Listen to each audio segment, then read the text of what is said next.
அனைவரையும் மீண்டும் வரவேற்கிறோம். அடுத்த தலைப்பு எப்படி பாடினரோ. இல்லை, காலையில் ரஜினி பாடினோடையும் இது ஒரு ஆசை வந்துடுது. வேண்டாம், பயந்துக்க வேண்டாம்.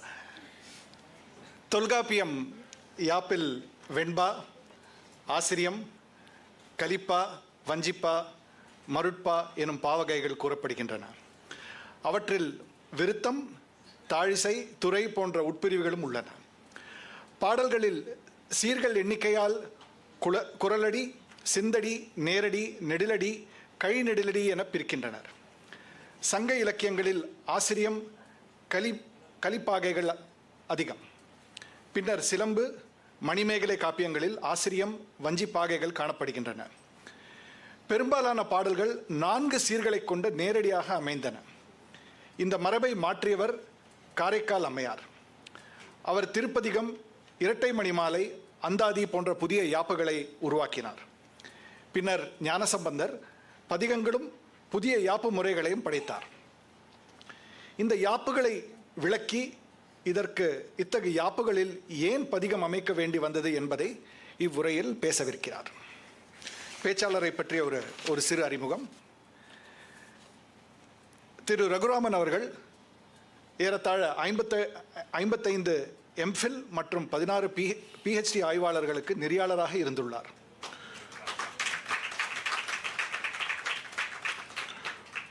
முன்னூறுக்கும் மேற்பட்ட முதுகலை ஆய்வுகளுக்கு வழிகாட்டியாக இருந்திருக்கிறார். தமிழ்நாடு மற்றும் இந்திய பல்கலைக்கழகங்களில் 40க்கும் மேற்பட்ட ஆய்வுக் கட்டுரைகளை வழங்கியுள்ளார்.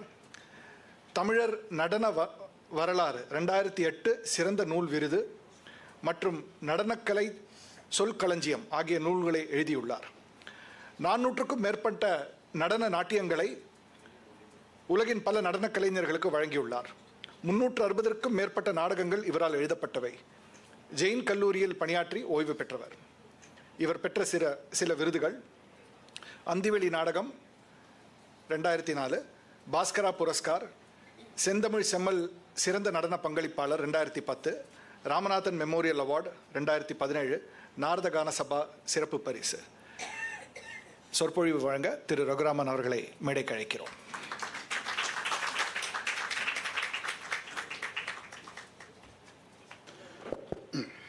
ஓகே. அவையோர் அனைவருக்கும் வணக்கம். முதலில் ஒரு வாக்குறுதியை தந்துவிடுகிறேன்.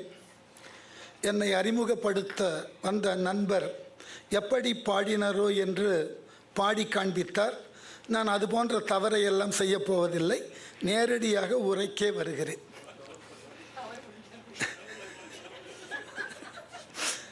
இல்லை, அவர் சரியாகத்தான் பாடினார். அது போன்று நான் தவறு செய்யவில்லைன்னு சொன்னேன். சரி, இந்த உரையை 2 பகுதியாக நான் பிரித்து கொள்கிறேன். ஒன்று, சம்பந்தருக்கு முன்பு இருந்த சைவம் பற்றின ஒரு சிந்தனை. அதை எவ்வாறு சம்பந்தர் தன் வாழ்நாளிலே இலக்கிய வடிவங்களில் யாப்பு முறைகளில் முன்னெடுத்தார். இந்த 2 கூறும் தெரிஞ்சிருக்கணும். என்ன காரணம்னாக்க, சங்க இலக்கிய காலங்கள் என்பது நமக்கு தொன்மையான இலக்கிய காலங்கள். இப்போ எனக்கு முன்பு உரையாற்றின திரு மதுசூதனன் அவர்களும் அதை ஓரிரு இடங்களிலே கோடிட்டு காட்டினார். சங்க இலக்கியங்களில் சிவன் என்ற சொல் எங்குமே இடம் பெறவில்லை, ஞாபகம் வைத்துக் கொள்ளணும். அடுத்து, சிவனை குறிப்பிடுவதற்கு அவர்கள் கையாண்ட சொல் பொதியில் கந்தில் என்கின்ற ஒரு சொல்லின் மூலமாக அந்த பொதியில் கந்தில் என்பதை, கந்தில் என்பது சிறு, இன்றைய லிங்கம் என்று சொல்லக்கூடிய அளவில் அன்று கருதப்பட்டதாக ஒரு வழிபாட்டு சின்னமாக இருந்தது. அதன் பிறகு சங்க இலக்கியங்களினுடைய ஆதாரங்களை தேடினீர்கள் என்றால் 11 பெயர்களில் சிவபெருமான் அழைக்கப்பட்டிருக்கிறார். ஆலமர் செல்வன், நீரு பூசி, நூலணிந்த மார்பன், வேதம் ஓதி, கரைமிடற்று அண்ணல், காளையினை ஊர்தியாக உடையவன், நிலா சூடி, கடுக்கை அணிந்தவன், இது போன்றதாகிய அவனினது ஒப்பனைகளை முன்னிறுத்தி அவனினுடைய அமர்ந்த நிலையை முன்னிறுத்தி அவனுக்கு உண்டான சிறப்பினை தந்தார்களே ஒழிய அவனை தத்துவார்த்தமாக யாரும் சிந்திக்கவில்லை. அதை நினைவுபடுத்திக்கணும். ஆனால் சங்க இலக்கியங்களை தொகுத்த காலத்தில், மிக பிற்காலம் சங்க இலக்கியங்கள் எழுத பெற்று தொகுத்த காலத்தில் இறைவனுக்கு உண்டான வாழ்த்து தேவை என்பதினால் சில தொகை இலக்கியங்களில் சிவபெருமானை வாழ்த்துதற்கு உண்டான பாடல்களை புனைந்தார்கள். புறநானூற்றில் இருக்கிறது, கலித்தொகையில் இருக்கிறது. இது இறைவனை புனைந்து பாடிய பாடல்கள் தான். இதற்கு அடுத்து நமக்கு சிவனை பற்றின ஒரு தெளிவு எங்கு கிடைக்கிறது என்று கேட்டால் சிலப்பதிகாரம். சிலப்பதிகாரத்தில் சிவபெருமானை பற்றி சொல்லுகின்ற பொழுது புகார் நகரத்தில் இருந்த 11 கோவில்களில் சிவன் உரிய கோவில் பிறவா பெரியோன் யாக்கை, அப்படிப்பட்டவனது கோவில் என்று குறிப்பிடுகிறார். அவனுக்கு பிறப்பிலி, பிற்காலத்தில் அவனுக்கு பிறப்பு இல்லாதவன் என்பதினால் பிறவா பெரியோன் யாக்கை, அப்படிப்பட்டவனுக்கு உரிய கோவில் இருந்தது. அதற்கு அடுத்து வேட்டுவ வரியில் ஒரு குறிப்பு வருகிறது. வேட்டுவ வரியில் கொற்றவையை புகழ்ந்து பாடக்கூடிய இடத்தில் இறுதியில் கொற்றவையை புகழுகின்ற பொழுது நீ சிவன் அருகே நிற்கக்கூடியவளாய் இருக்கின்றாய். தாழிசையில் கடைசி தாழிசை அதுதான். அதன் பிறகு சிவனை எங்கு பார்க்கலாம்னா சிலப்பதிகாரத்தில் சேரனுடைய வஞ்சி காண்டத்தில் சேர மன்னன் அவையில் ஒரு கூத்தன் வந்து சாக்கைய கூத்து நிகழ்த்துகிறான். அந்த சாக்கைய கூத்துல அவன் சிவபெருமானினுடைய அர்த்தநாரி வடிவமாக நின்று நடனத்தை செய்தான். இது சிலப்பதிகாரம் காட்டக்கூடிய குறிப்பு. சங்க இலக்கியத்தில் இறுதியாக தொகுக்கப்பட்ட நூலாக கருதப்படுவது பரிபாடல். பரிபாடல்ல செவ்வேள் பற்றின பாடல்ல முருகனது தந்தையாக சிவபெருமான் சிறப்பிக்கப்படுகிறார். இந்த அடிப்படைக்கு பிறகு நமக்கு மணிமேகலை சற்று வெளிச்சத்தை காட்டுகிறது. ஆனாலும் அதில் என்ன இடர்பாடுன்னா, இந்த நூல்கள் தோன்றிய வரைக்கும் சிவனை ஆகமத்தின் அடிப்படையிலோ அல்லது சிவனை தத்துவத்தின் அடிப்படையிலோ யாரும் அணுகவில்லை. என்ன காரணம்னா, மணிமேகலையில் ஒரு காதை, மணிமேகலை பிற சமயங்களை பற்றின அறிவினை பெற வேண்டி எல்லா சமயவாதிகளோடு சென்று பேசுகிறார். பல் சமயர் கணக்காயர் திறம் கேட்ட காதை. அந்த காதையில் ஒவ்வொரு சமயமாக வருகின்ற பொழுது அந்த சமயவாதிகளிடம் உன்னினுடைய பிரமாணம் எதுன்னு கேட்கிறார். பிரமாணம்னா அந்த சமயத்தை பின்பற்றுபவர்களுக்கு உரியதாகிய தர்க்க நூல் அல்லது சாத்திர நூல் இவைகள் எவைன்னு கேட்டு விவாதிக்கிறார். சைவவாதி வருகின்ற பொழுது என்ன கேட்கிறாள்னா, நீ யார், உன் இறை யார்? ஏனென்றால் மணிமேகலை தோன்றின காலம் வரைக்கும் சைவத்தினுக்கு என்று எந்த ஒரு தத்துவத்தை விளக்கக்கூடிய நூல்கள் ஏதும் எழவில்லை. இதான் உண்மை.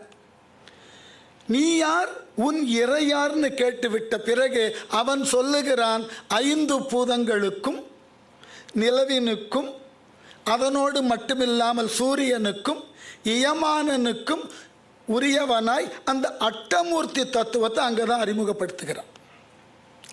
அதன் பிறகு அவன்தான் இந்த உலகை படைக்கக்கூடியவன், அவன்தான் காக்கக்கூடியவன், அவன் அழிக்கக்கூடியவன் என்று சொல்லி முடித்தவுடனே அவனை விட்டு விலகி விடுகிறாள் மணிமேகலை. மணிமேகலை இப்படித்தான் எழுதி சொல்லுகிறது.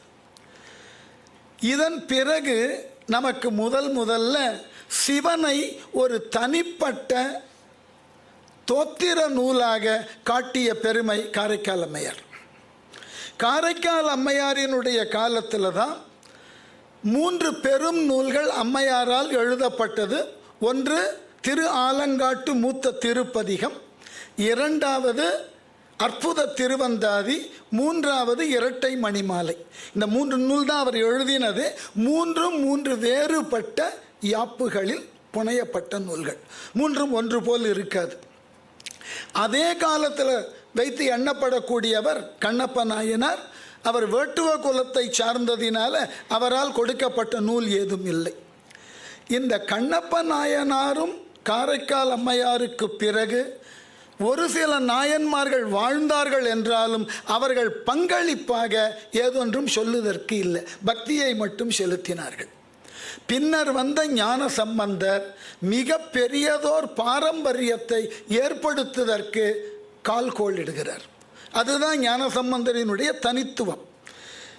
இந்த தலைப்பினை நான் தேர்ந்தெடுத்து பேசுகின்றேன் என்று சொன்ன பொழுது என்னோடு தொலைபேசியிலே அப்போது தொடர்பு கொண்டிருந்த திருமதி கௌரி அவர்கள் கேட்டார்கள், ஏன் ஞானசம்பந்தர் ஒருவரை மட்டுமே எடுத்துக்கொள்ளுகிறீர்கள், மற்றைய இருவரையும் சேர்த்து கொள்ளலாமே?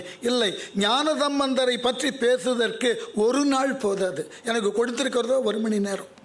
ஒரு நாள் போதாது. அவ்வளவு அதிகமான செய்திகளை செய்திருக்கிறார். இப்போ ஏன் ஞான சம்பந்தரை எடுத்து நாம் முன்மொழிய வேண்டும்னா, சைவத்திற்கு அவர் செய்தது 4 செயல்கள். ஒன்று, இதுகாரும் சைவம் அடியவர்களால் தனிப்பட்ட முறையில் வழிபடு பொருளாக இருந்ததை ஒரு இயக்கமாக மாற்றின பெருமை சம்பந்தரை சாரும். அது ஒரு பெரிய இயக்கம். அதனால தான் தலந்தோறும் அடியவர் புடைசூழ சென்று ஒவ்வொரு இடத்திலும் இறைவனை புகழ்ந்தும் பரவியும் பாடியும் சில தேவைப்பட்ட அற்புதங்களையும் செய்து அதை ஒரு இயக்கமாக மாற்றினார். இது முதல் செய்தி. இரண்டாவது, அவர் செய்ததில் மற்றொன்று என்னவென்றால், தமிழனுக்கு புதியதாகிய பல யாப்பு முறைகளை கொண்டு வந்தார். அவர் இல்லை என்றால் தமிழினுடைய இலக்கிய யாப்பு முறைகள் அழிந்து போயிருக்கும். கிட்டத்தட்ட 24 புதிய யாப்பு முறைகளை அறிமுகப்படுத்தினர். இதுவரைக்கும் தமிழ் மொழி கண்டிராத யாப்பு முறைகள், அதான் முக்கியம். அந்த புதிய யாப்பு முறைகளை கொண்டு வந்ததோடு அவைகளுக்கு ஒரு தகுதியான ஆட்சியையும் கொடுத்தார். தான் தோற்றுவித்ததோடு நிறுத்தினால் பரவாயில்லை, அதனை தொடர்ந்து பலர் கையாள வேண்டும் என்பதற்கு உண்டான உரிய வழிகளை வகுத்து தந்தார். மூன்றாவது, தமிழ் பன்மரபை மீட்டுருவாக்கினார். ஞான சம்பந்தர் என்கின்ற ஒருவர் இல்லை என்றால் தமிழ் பன்மரபு நசித்து போயிருக்கும். ஆனால் காலையில் எனக்கு முன்பு பேசின மதுசூதனன் அவர்கள் சங்க இலக்கிய பன்மரபை சம்பந்தர் தொடர்ந்தார். இல்லை, அங்குதான் வேறுபடுகிறது. சங்க இலக்கிய பன்மரபு வேறு, ஞான சம்பந்தர் உருவாக்கின பன்மரபு வேறு. இசையில் முழுமையுமான ஆய்வினை மேற்கொண்டால் அந்த உண்மை புரியும். என்ன நடந்ததுன்னா, பக்தி இலக்கியங்களை பேசக்கூடியவர்கள் பக்தியில் தோய்ந்து போனார்கள். அதனை விளக்கக்கூடிய பாடலை பற்றின அறிவை அவர்கள் பெறலை. மற்றைய இலக்கணங்களை எழுத வந்தவர்கள் என்ன நினைத்தார்கள், பக்தி இலக்கியத்தை மேற்கோளாக காட்டுதலே பாவம்னு ஒதுக்கிட்டார்கள். அதனால் என்ன ஆகிட்டு, நம்முடைய யாப்பு, நம்முடைய பண், இந்த இரண்டினுடைய வரலாறுகள் நமக்கு முழுமையுமாவே கிடைக்கல, இன்று வரை கிடைக்கல. சான்றாக ஒன்றை சொல்லலாம். சிலப்பதிகாரத்தினுக்கு உரை எழுத வந்த அடியார்க்கு நல்லார் வாழ்ந்த காலம் 12ஆம் நூற்றாண்டு. சிலப்பதிகாரத்தில் அரங்கேற்று காதைக்கு இசையாசிரியன் அமைதியை விளக்க வந்தவர் இசை என்றால் என்ன என்று விளக்கம் சொல்லி, அது எவ்வாறு பண்ணாக பிறக்கிறது என்று விளக்கம் சொல்லி, பண்கள் எத்துணை என்று ஒரு கணக்கு சொல்லுகிறார். 11,105 பண்கள்னு ஒரு கணக்கு சொல்லிட்டு, இவற்றை மேலும் ஆராய புகின் பெருகும், இதனை அதற்குரிய நூல்களில் கண்டுகொள்க. அவர் கணக்குக்கு பிரகாரம் 11,105 பண் இருக்கு, மேலும் இருக்கிறது. 12ஆம் நூற்றாண்டில் எல்லா கோவில்களிலும் தேவாரம் பாடப்பட்டு விட்டது. சோழர்கள் காலத்தில், குறிப்பாக ராஜராஜ சோழன் காலத்தில் நம்பியாண்டார் நம்பியினுடைய துணையோடு எல்லா கோவில்களுக்கும் தேவாரம் எடுத்து செல்லப்பட்டது, பாடப்பட்டது. அதற்கு மன்னன் நிபந்தம் கொடுத்திருக்கிறான், பல கல்வெட்டுகளில் சான்று இருக்கு. ஆனால் அடியார்க்கு நல்லார் ஒரு தேவாரத்தை கூட மேற்கோளாக காட்டலை. ஒரு தேவாரத்தை கூட. என்ன காரணம்? பக்தி இலக்கியங்களில் உண்டான பாடல்களை இலக்கணத்தினுக்கு மேற்கோளாக காட்டுதல் தவறுன்னு அவர் நினைச்சிட்டார். இது ஒரு காரணம். மற்றொரு காரணம், அடியார்க்கு நல்லார் சமண மதத்தை சார்ந்தவர். சைவ இலக்கியங்களிலிருந்து மேற்கோளை எடுத்து காட்டுதல் அவருக்கு உண்டான மத விரோதமாக போயிற்று. ஆகவே என்ன பன்மரபு இருந்தது நமக்கு தெரியாது. இந்த பன்மரபை பற்றி பேசுவதற்கு பழைய நூல் ஒன்று இருந்தது. கூத்தன் நூலில் பன்னூல்னு ஒரு நூல் இருந்தது. காலப்போக்கில் அது நமக்கு கிடைக்கல, அழிந்து போயிற்று. அதற்கு குறிப்பெழுதியவர்கள் சொல்லுகிறார்கள், இந்த பன்னூலில் இருக்கக்கூடிய பண்கள் தான் பிற்காலத்தில் ஞான சம்பந்தருக்கு பெருமளவிலே உதவி செய்ததுன்னு. அவருக்கு கிடைச்ச அந்த வாய்ப்பு பிற்காலத்தில் கூத்தநூலை பற்றின அறிமுகம் யாருக்கும் தெரியாது. ஆகவே இந்த பன்மரபை மீட்டுருவாக்கிய பெருமை சம்பந்தரை சாரும். இது மூன்றாவது காரணம்.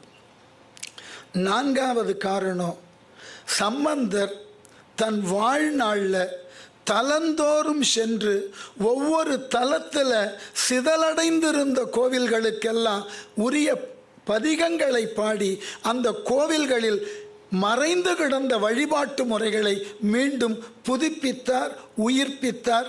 அந்த அளவில் இந்த 4 நோக்குகளில் சம்பந்தரினுடைய முன் எடுப்பு வேறு எந்த ஒரு அடியாரும் செய்யலை. அதுதான் முக்கியம்.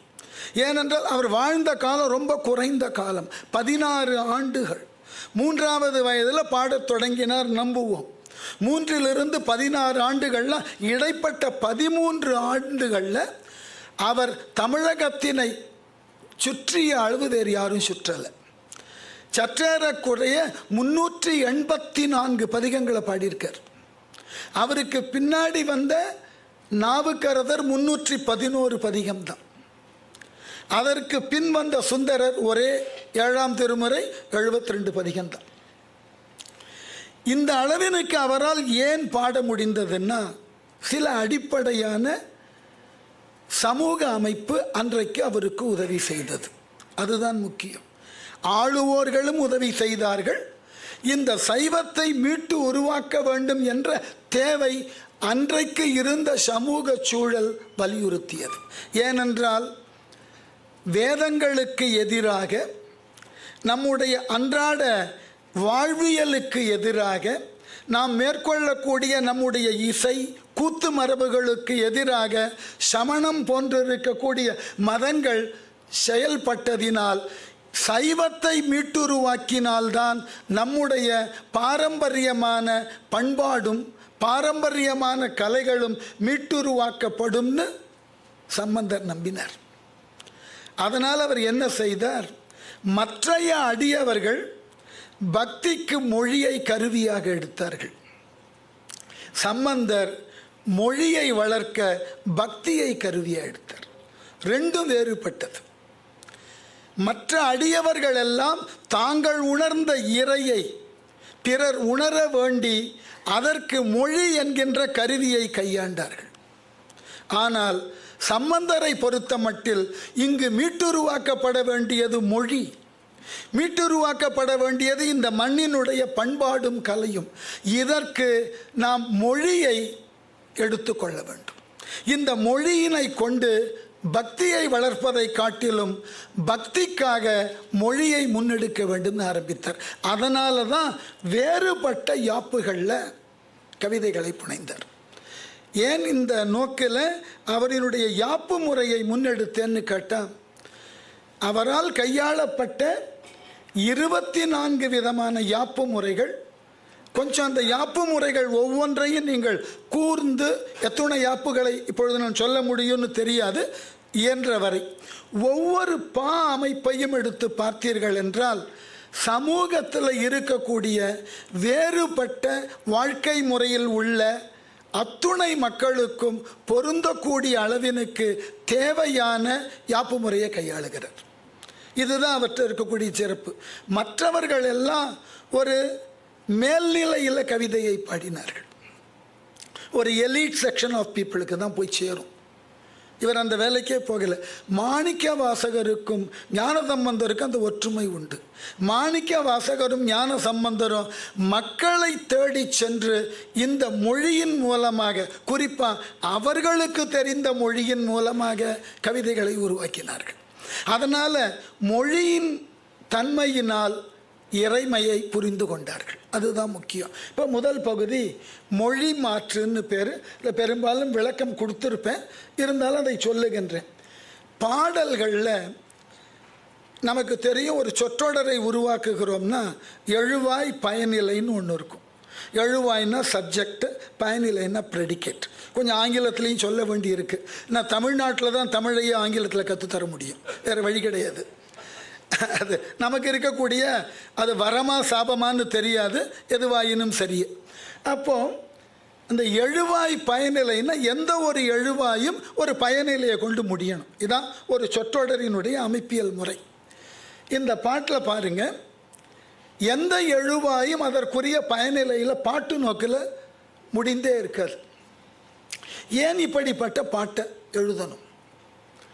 இப்போ யாரேனும் ஒருவற்றை போயிட்டு இது போல் ஒரு புதிரான பாட்டை கொடுத்தா அந்த புதிருக்கு உண்டான எழுவாயும் அதற்கு உரிய பயனிலையோ எது என்று அவன் ஆற அமர படித்து தெரிந்து கொள்ளுகின்ற பொழுது அந்த மொழியின் மூலமாக அவர் உணர்த்தக்கூடிய இறைவன் புரியும்.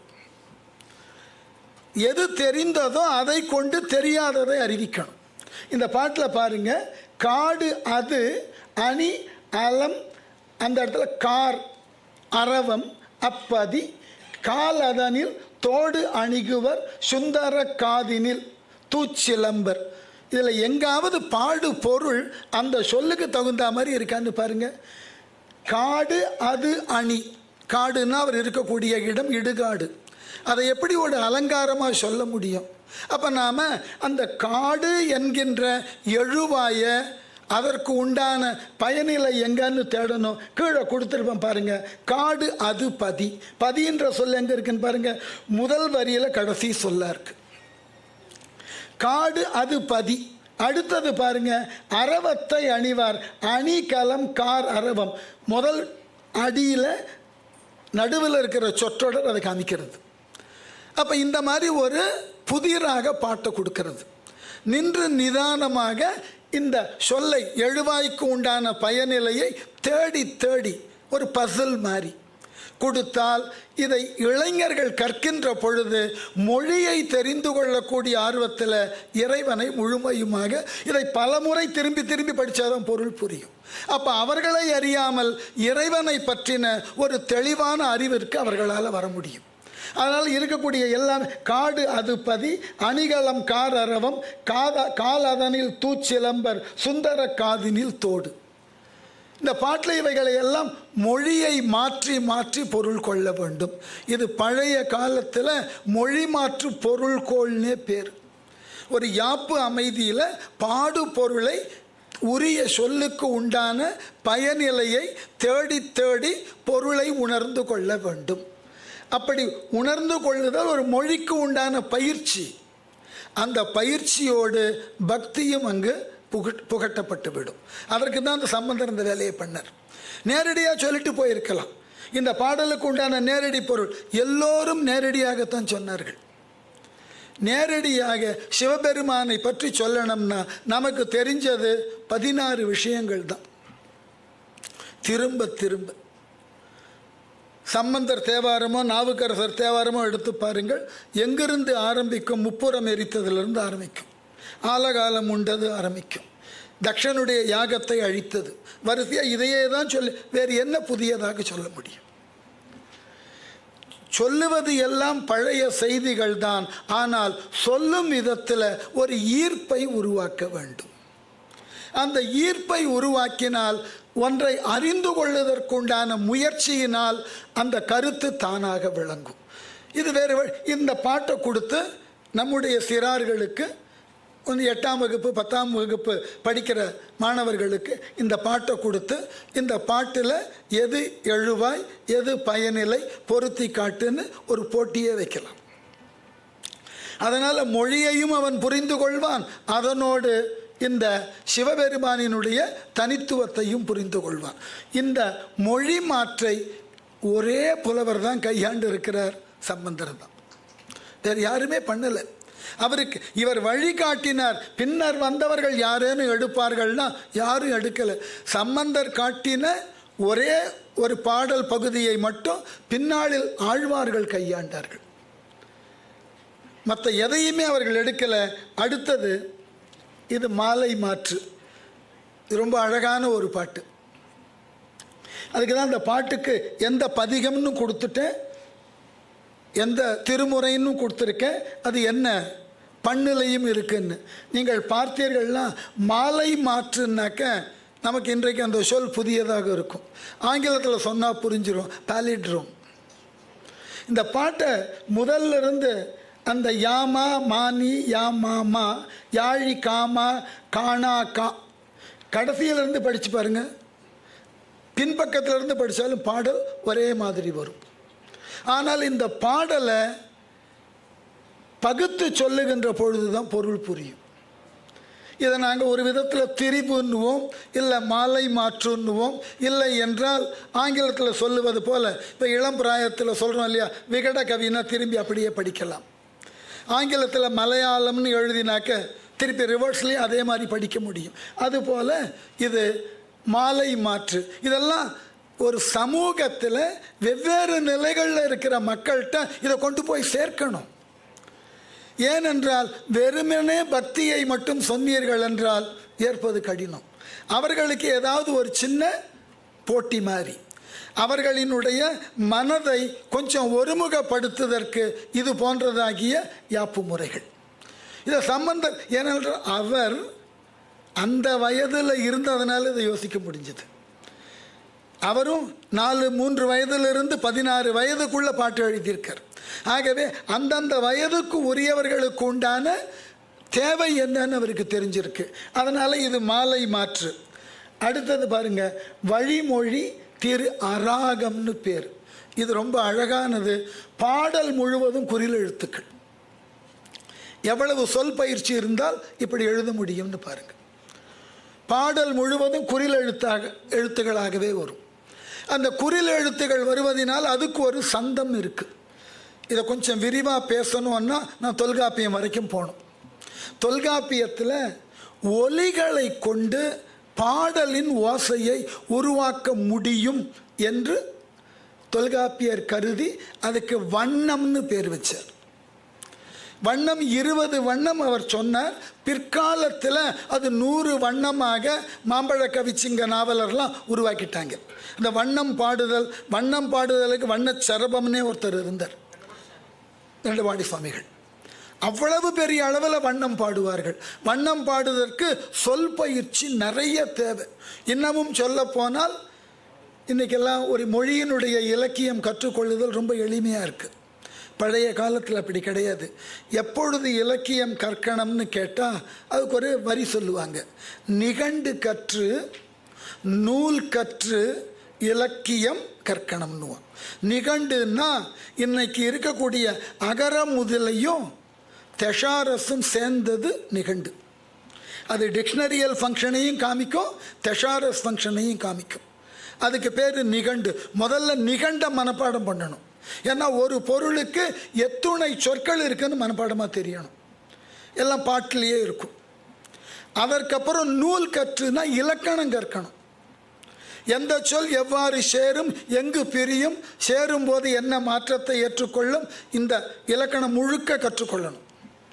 அதற்கு பிறகு இலக்கியம் கற்கணும். இன்றைக்கு நாம் என்ன செய்கிறோம், தலகீழாக கற்றுக்கொண்டு வருகிறோம். இலக்கியத்தை முதல்ல கற்று அப்புறம் இலக்கணத்தை கற்று இது ரெண்டும் புரியலைன்னா நூல் டிக்ஷனரிக்கு போகிறோம். இது தப்பு. அன்றைக்கு இதுதான் முறை.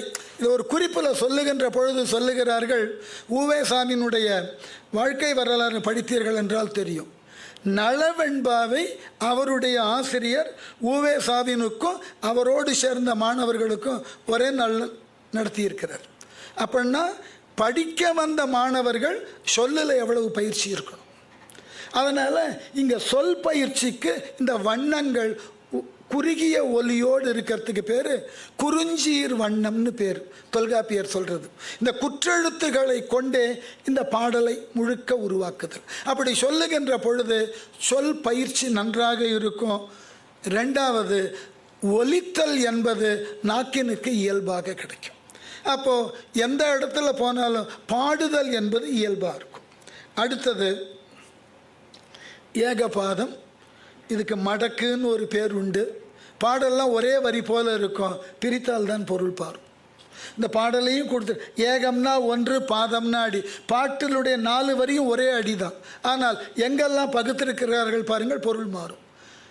முதல் பாருங்கள், பொன்னடி மாதர் சேர் புறவத்தவன். பொன்னடி மாதர் சேர் புறவத்தவன் எல்லாம் ஒரே வரி தான்.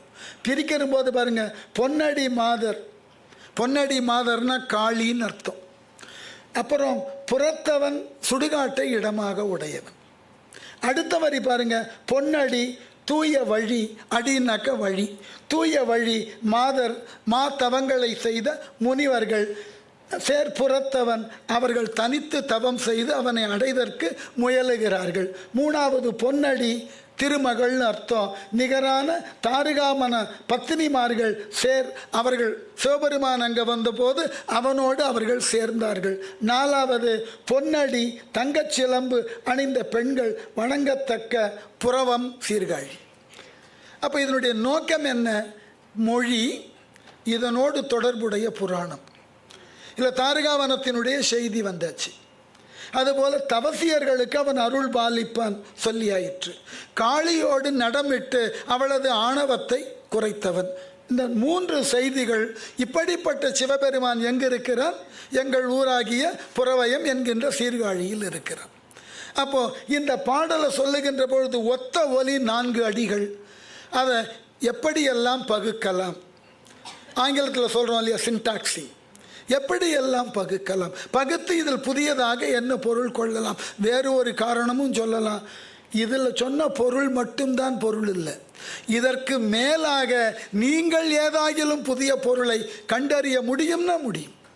அதற்கும் இந்த பாட்டு இடம் கொடுக்கும்.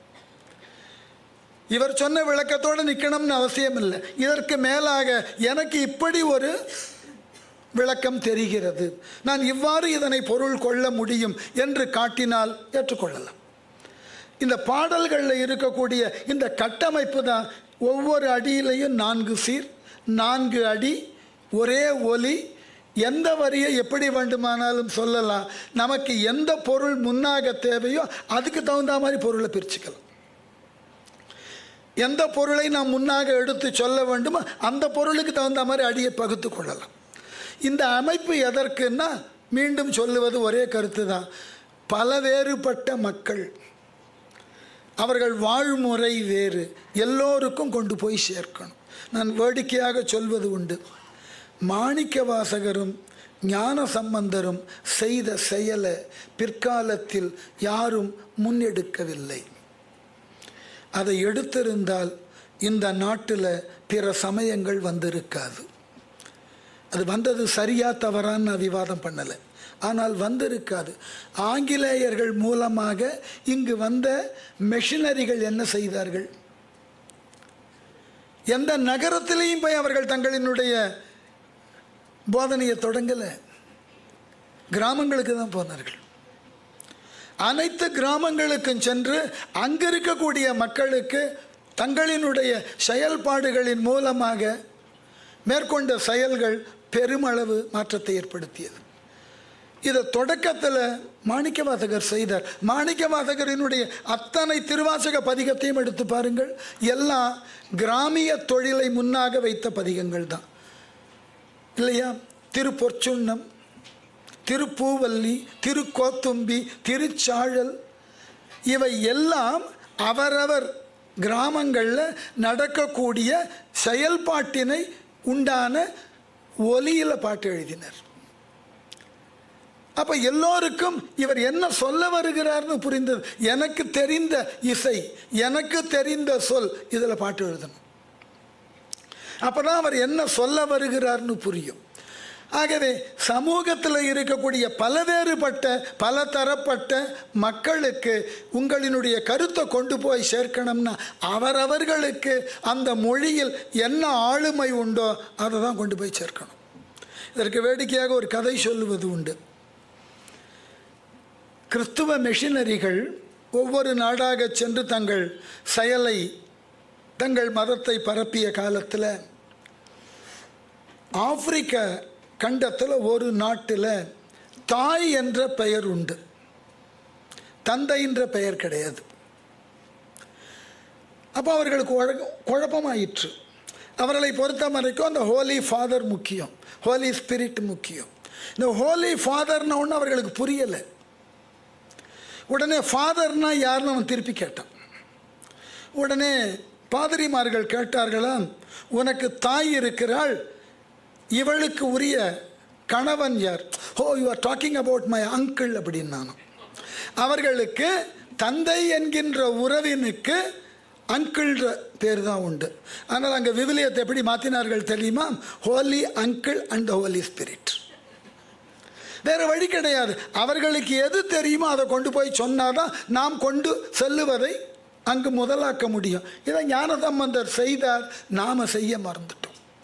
நான் திரும்ப திரும்ப அதுதான் சொல்லுவேன். எல்லாரும் நகரத்தில் உட்கார்ந்து கொண்டு நம்ம சமயத்தை காக்க வேண்டாம். அது காக்கப்பட வேண்டிய இடம் கிராமங்கள். அங்கு பாரதி எழுதுகிற காடனை மாடனை தொழுத இடம்.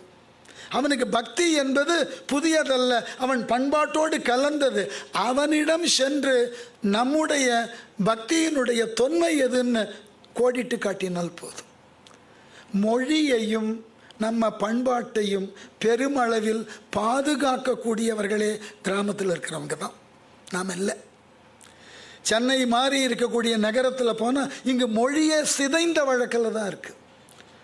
நம்முடைய தாய்மொழி சிதைந்த வழக்கில் தான் இருக்குது. இங்கே தெளிவான ஒரு மொழி இங்கு பேசப்படுவதில்லை. என்ன காரணம்னா நமக்கு இருக்கக்கூடிய தாக்கங்கள் பல நிலைகள் இருந்து வருகிறது. இப்போ நானே கல்லூரியை தவிர வேறு எங்காகிலும் தெளிவான தமிழில் பேசினால் போதும், என்னை மேலுங்கொழுமாக பார்ப்பார்கள். எனக்கு தெளிவான தமிழை தவிர வேறு எதுவுமே பேச வராது, அப்படியே பழக்கப்பட்டு விட்டேன். இப்போ அந்த அடிப்படையில் பேசுகின்ற பொழுது என்னை ஏதோ ஒரு பழமைவாதி போல பார்ப்பான். அதில் என் மொழியை நான் பிழையற பேசுகிறேன் என்பது இப்போ என்னோட வகுப்பில் இருக்கக்கூடிய பலருக்கு தெரியும். நான் பலருக்கு வகுப்பு எடுக்கிறதுனாலையும் தெரியும். எந்த இடத்திலும் நான் என்னை சமாதானப்படுத்திக் கொள்வதே கிடையாது. இது என் மொழி. அந்த அடிப்படையில் நமக்கு உண்டான வழிபாட்டினுக்கு தேவையான இறை, அவனை பற்றின உண்மைகளை நான் கடவுள்னு கூட சொல்கிறதில்லை, தெய்வம்னு சொல்கிறதில்லை. இவைகளினுடைய வீச்சுகள் வேறு. இறை ஒன்று தான் உண்மையானது. தெய்வம் என்பது குரு தெய்வங்கள் தான். கடவுள் என்பது ஒன்றை கடந்த நிலையில் நிற்பது தான். இறை என்பது எல்லாவற்றினுக்கும் மேலானது. நம்ம வள்ளுவர்லாம் ரொம்ப தெளிவாக இருக்கார். சில இடங்களில் தெளிவாக தெய்வம்னு எழுதுவார், சில இடங்களில் கடவுள்னு எழுதுவார். இறைன்னு எழுதுறது இடம் மிக அருகின இடம்.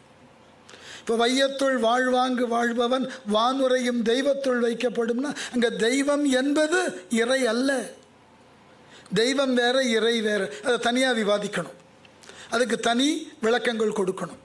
அப்போது நமக்கு எது தெரிய வேண்டுமோ அதற்கு உண்டான மொழி எதுவோ அதை கொண்டு வந்து சேர்த்தார் சம்பந்தர்.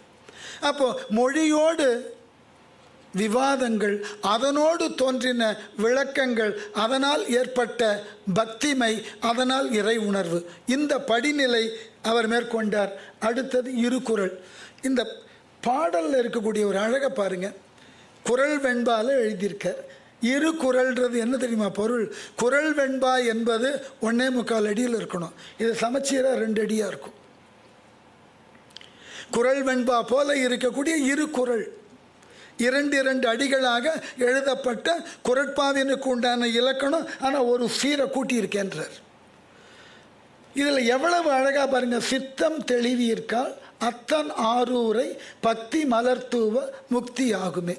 இதை விட எளிமையாக ரொம்ப குறுகிய விளக்கத்தோட இறை பெருமையை சொல்ல முடியுமா பாருங்க. சித்தம் தெளிவீர்கள்.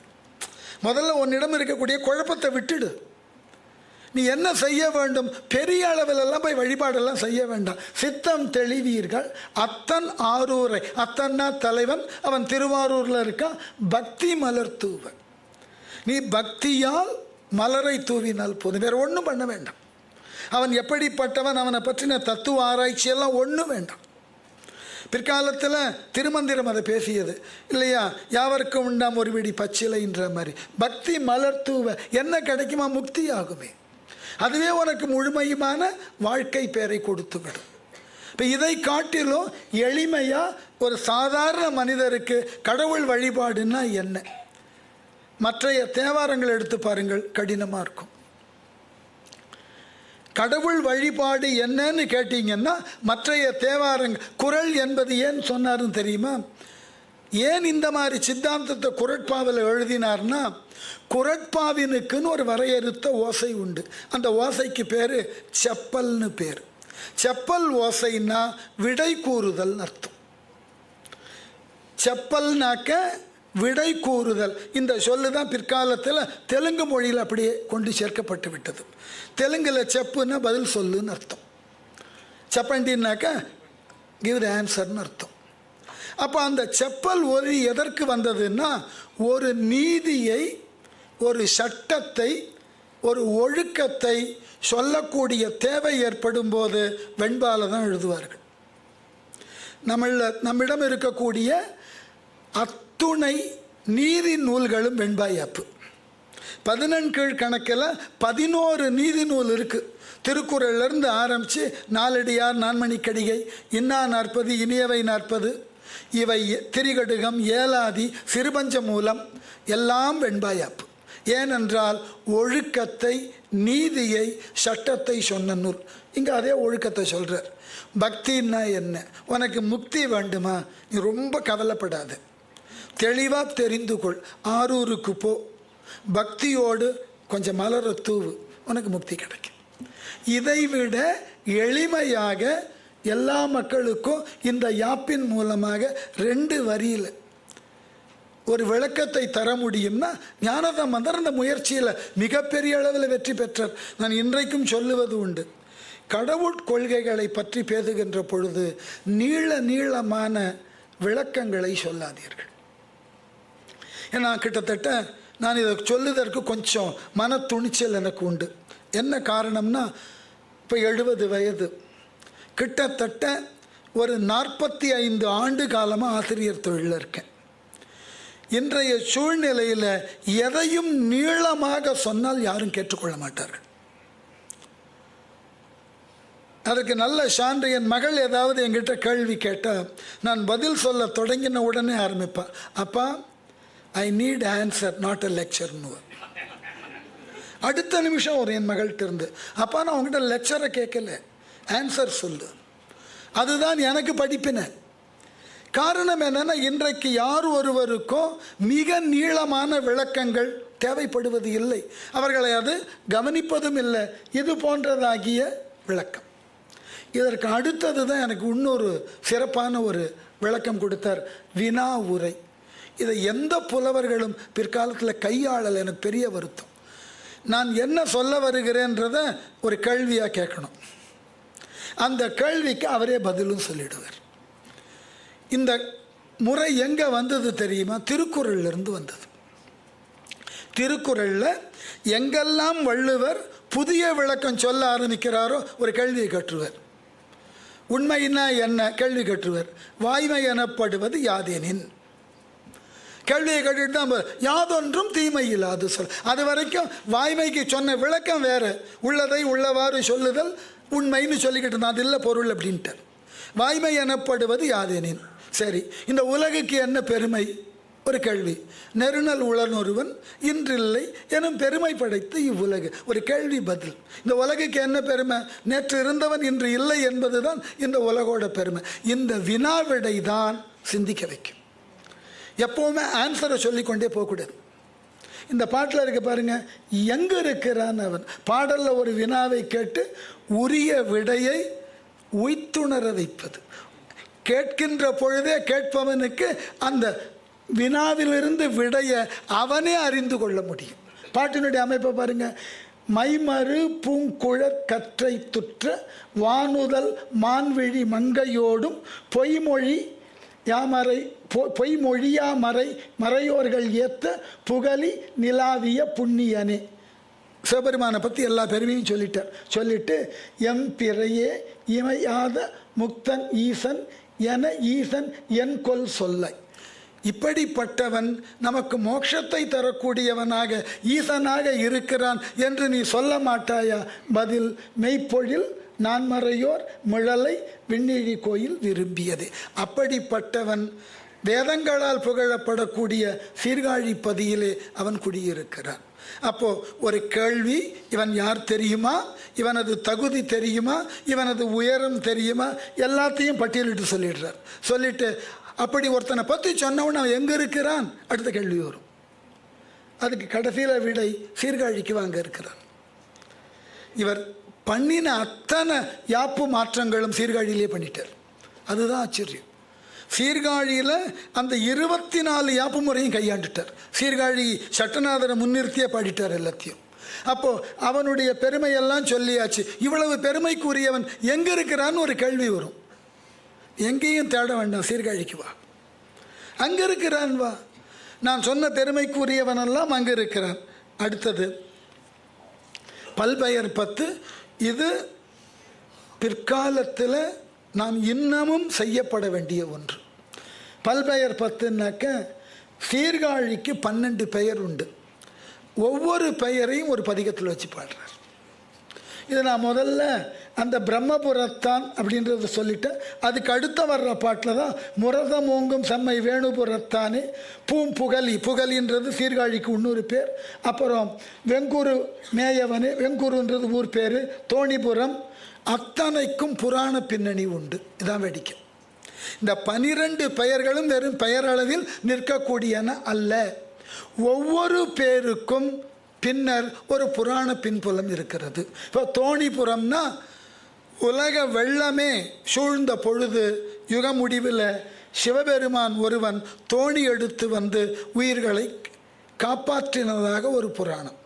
பிரம்மன் அங்கு வந்து அவனை வணங்கி ஞானம் பெற்றதாக புராணம் பிரம்மபுரம். எல்லாவற்றினுக்கும் புராண பின்புலம் இருக்குது. அப்போ இந்த ஒரு பாட்டில் உண்டான 12 பெயரை தெரிந்து கொண்டால் இந்த 12 பெயர்களுக்கும் பின்னாக உண்டான புராண செய்திகளை ஒரே பாட்டில் தெரிஞ்சுனுள்ளோம்.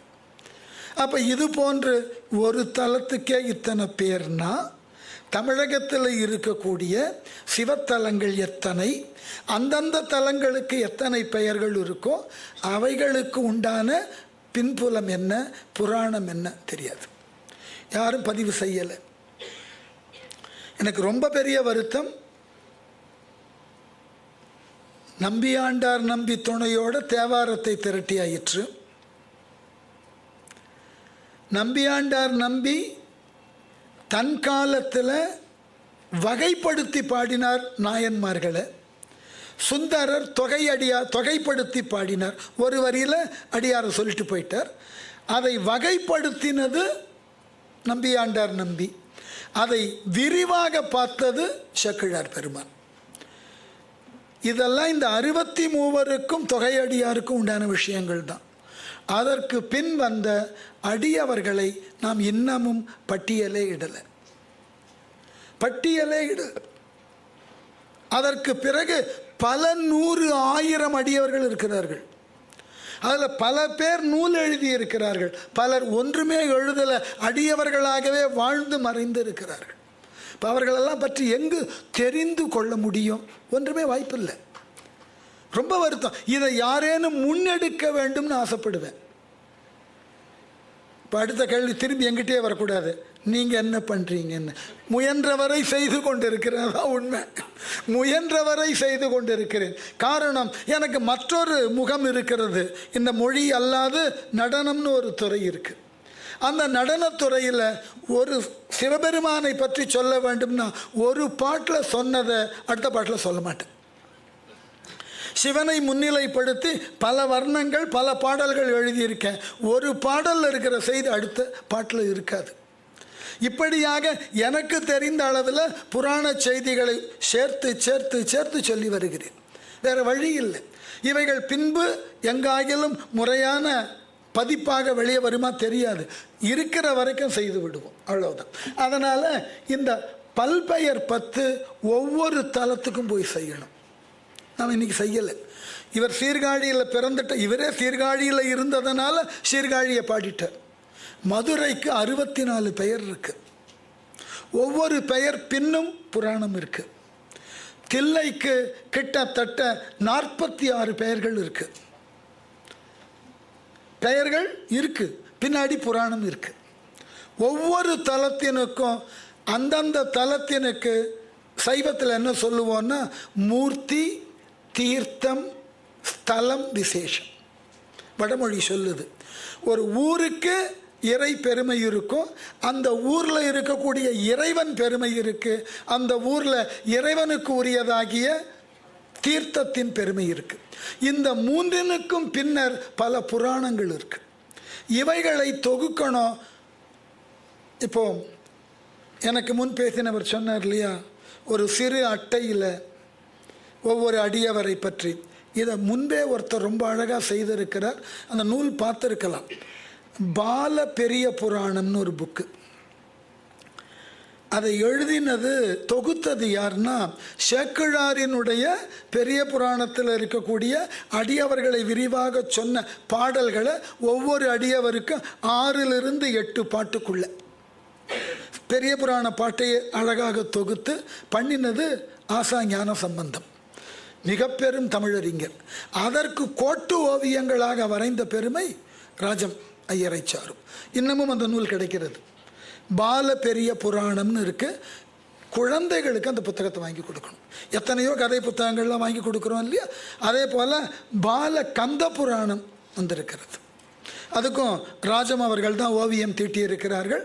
அதை ஏன் சொல்லுகிறேன்னா, அந்த கந்த புராணத்திற்கு அவர் காட்சிப்படுத்தின பாடல்களுக்கெல்லாம் மூல கந்த புராணத்திலிருந்து செய்யுளை திரட்டி போதுமான அளவில் பகுத்தும் வகுத்தும் கொடுத்தது அடியேன்.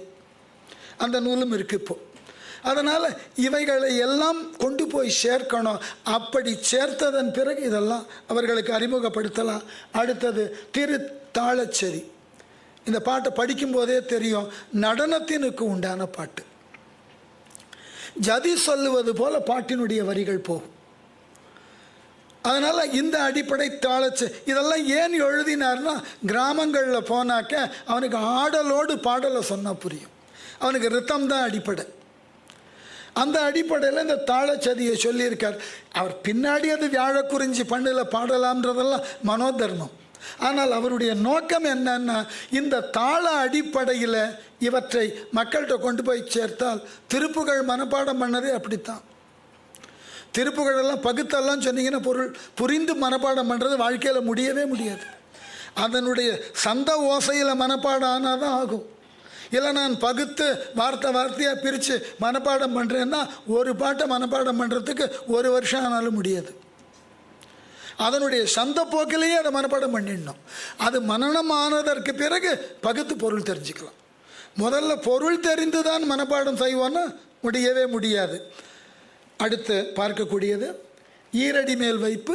இதெல்லாம் சின்ன சின்ன அழகான பாட்டு. ஒரு 2 வரியில் ஒரு விளக்கம் சொல்லி அதற்கு மாற்றாக மற்றொரு விளக்கத்தை 2வது பாட்டில் 2வது அடியில் சொல்கிறது. 2 அடி தான் பாட்டு, அதற்கு ஒரு புதிய விளக்கமாக அடுத்த 2வது வரி. அதுபோல் 4 அடி மேல் வைப்பு. நம்ம இதில் தொகையறான்னு சொல்கிறோம் இல்லையா, அந்த அடிப்படையில் வர்றது.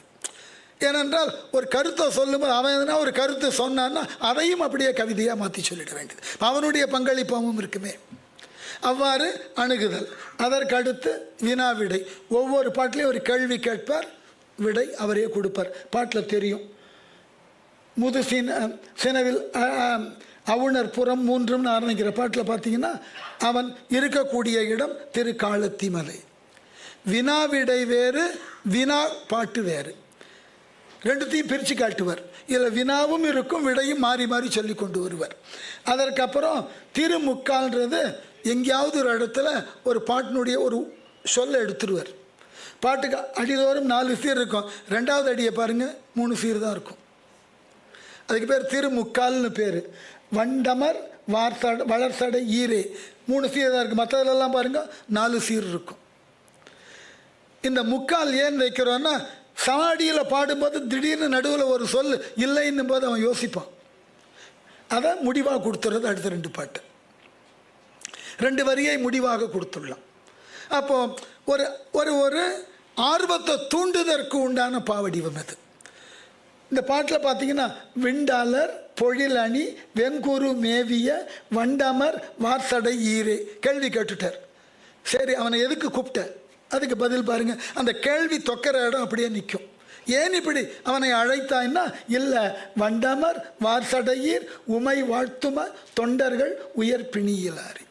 ஏன் அப்படி நிறுத்தினேன்னா, அந்த மாதிரி வண்டுகள் மொய்க்கக்கூடிய மலர் மாலையை அணிந்த உமையோடு கூடி இருக்கிறவனை வாழ்த்தினால் உங்களுக்கு உயிர் பிணி இல்லாமல் போகும். ஒரு ஆர்வத்தை தூண்டுறது. நான் ஏன் ஒரு சொல்ல நிறுத்துகிறேன், சொல்ல இல்லாமல் பண்ணுகிறேன், அதனால் வரக்கூடிய ஒரு மனதுக்குள்ளே தோன்றக்கூடிய ஒரு ஆர்வம். அந்த ஆர்வத்துக்கு பதில் சொல்கிறேன். ஏன் இங்கே நிறுத்தினேன்னா, நீ இவ்வாறு செய்தால் உனக்கு உண்டான மேலான ஞானம் கிடைக்கும். இது மடக்கு. வரியை மாறி மாறி சொல்லணும். ஓரடி பார்க்கறது வேற, இந்த மடக்கு பாருங்கள். பாட்டை எப்படி பிரிக்கலாம் பாருங்கள். துன்று கொன்றை நஞ்சடையதே துளங்கக்கூடிய அழகான கொன்றை மலர் அவரினுடைய சிவந்த சடையில் இருக்கிறது. அடுத்த வரி பாருங்க. தூய கண்டம் நஞ்சடையதே அவருடைய தெளிவான கண்டத்தில் கருப்பான நஞ்சு இருக்கிறது. கன்றின் மானிட கையகதே மான் கன்று கையில் வைத்து கொண்டு இருக்கிறார்.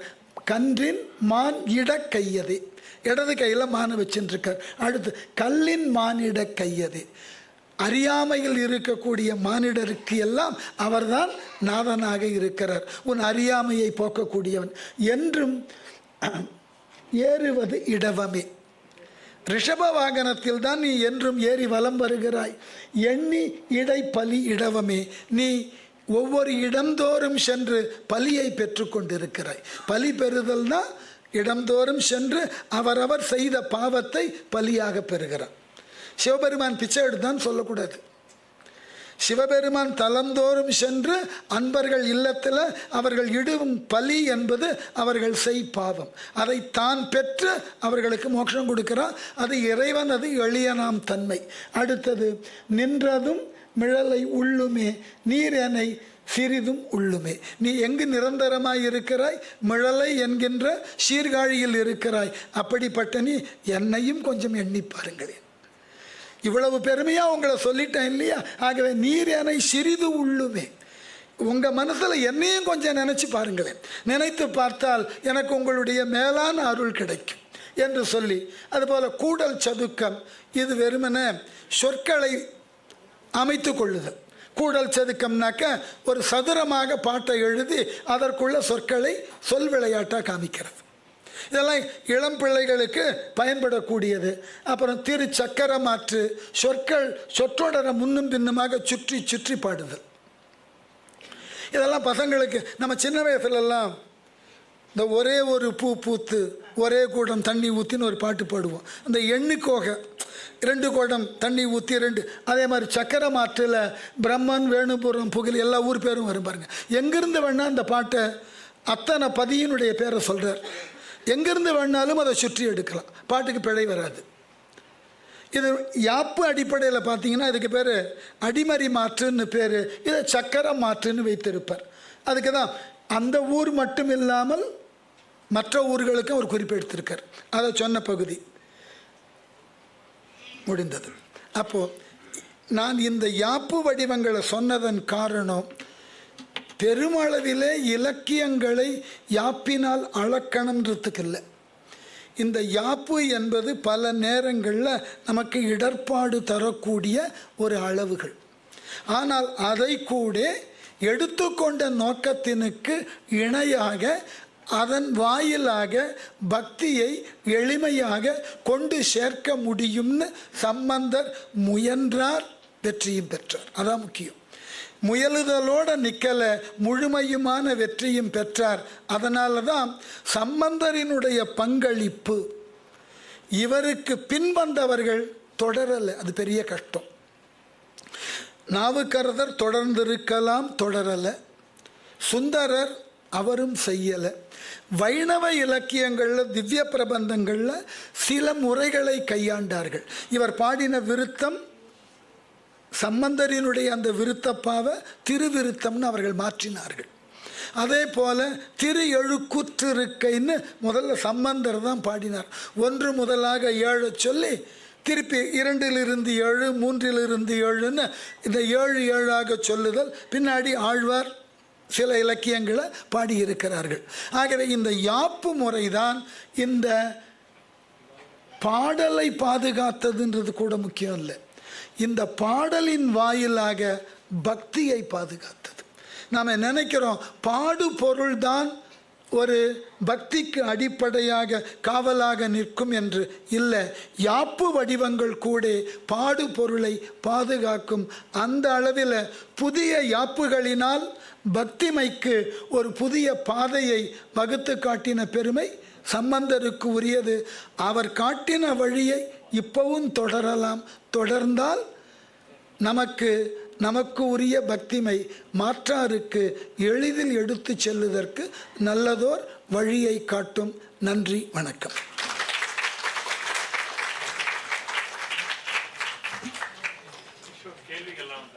கேட்கலாம். நாரடி நீங்க பேசுறத வச்சு எங்கள்கிட்ட கேள்வி கேட்பாரு. கொஞ்சம் ரொம்ப கஷ்டமாயிடும். ஆடியன்ஸ் தான் கேள்வி, இந்த 2 கேள்வி கேட்கலாம். ஒன்னு ரெண்டு கேள்வி.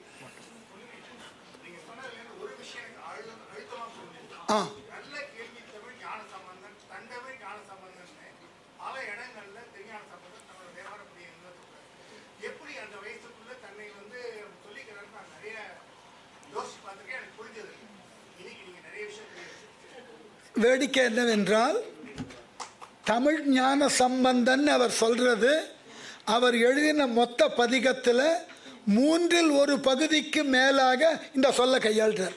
நற்றமிழ், தமிழ் விரகன் குறிப்பே எடுத்துன்னு வந்திருக்கேன், எண்ணி எழுத்து கொண்டு வந்திருக்கிறேன். எத்தனை பாட்டில் அந்த தமிழை சொல்ல, முதல் திருமுறை, 2ஆம் திருமுறை, 3ஆம் திருமுறையில் எத்துணை இடங்கள் அதை சொல்லி இருக்காருன்னு. நான் இன்னொரு கருத்தை சொல்லணும்னு ஆசைப்படுவேன். கார்த்தால எனக்கு முன்பு பேசினவர் பேசின பொழுது, வடமொழி ருத்ரன், தென்னகத்தில் இருக்கக்கூடிய சிவன் ஒன்றாய் 2. ஞானசம்பந்தர் காலத்தில் தான் அந்த 2னையும் ஒன்றாக்க வேண்டும்ன்ற ஒரு பிரிட்ஜிங்கே ஃபார்ம் பண்ணார். ஞாபகம் வச்சுக்கணும். அதற்கு முன்பு அது வேறுபட்ட சிந்தனையில் தான் இருந்தது. உதாரணமாக சொல்ல போனால், தைத்திரேயங்கள் போன்று இருக்கக்கூடிய உபனிஷதங்களில் சிவனுக்கு கொடுக்கப்பட்டிருந்த தகுதி குறைவு. ஞாபகம் வச்சுக்கணும். இது யாரும் பல பேர் இதை பற்றின ஒரு விரிவான ஆராய்ச்சியை ஆசா ஞான சம்பந்தம் பெரிய புராண விரிவுரையில் மிக தெளிவாக எழுதியிருக்கார். என்ன காரணம்னா, வடமொழியில் ருத்ரனுக்கு கொடுத்த தகுதிகள்லாம் என்ன தெரியுமா? மற்றைய தெய்வங்கள் எல்லாம் கிழக்கில் இருக்க இவன் ஒருவன் வடக்கில் இருக்கிறான், முதல் தகுதி. 2வது, மற்றைய தெய்வங்களுக்கு அவிஸ் உண்டு, இவனுக்கு அவிஸ் கிடையாது. மற்றைய தெய்வங்களுக்கு கூடிய அவிசை இவன் அங்கிருந்து வலிந்து பெறுவான். 3வது, அவன் தன்னை ஏற்காதவர்களை மரணம் என்கின்ற தண்டனைக்கு உட்படுத்துவான். அதனால் அவனை சாந்தப்படுத்துவதற்காக மித்ருஞ்சம் போன்றிருக்கக்கூடிய ஜபங்களை செய்ய வேண்டி வற்புறுத்துவான். இது எதுவும் என் வார்த்தை இல்லை, நான் சொன்னது யாதொன்றும் என் வார்த்தை இல்லை, உபநிடதங்களில் இருக்கக்கூடிய வார்த்தை. மற்றவர்களுக்கு கொடுக்கக்கூடிய அவிசை அவர்களிடமிருந்து அடித்து வலிந்து பெற்றுக்கொள்வான். இந்திரனிடம் இருந்த பசுக்கூட்டங்களை எல்லாம் அவனோடு போர் செய்து பெற்று தன்னைத்தானே பசுமனாம்பதி என்று அறிவித்து கொண்டவன். இந்த நிலையில் இருந்த சிவனை தென்னக சிவனோடு பொருத்தி ரெண்டும் ஒன்று என்று காட்டுவதற்கு ஞானசம்பந்தர் எடுத்துக்கொண்ட பெரும் முயற்சி தான் நற்றமிழ் ஞான சம்பந்தன் அடிக்கடி சொன்னது.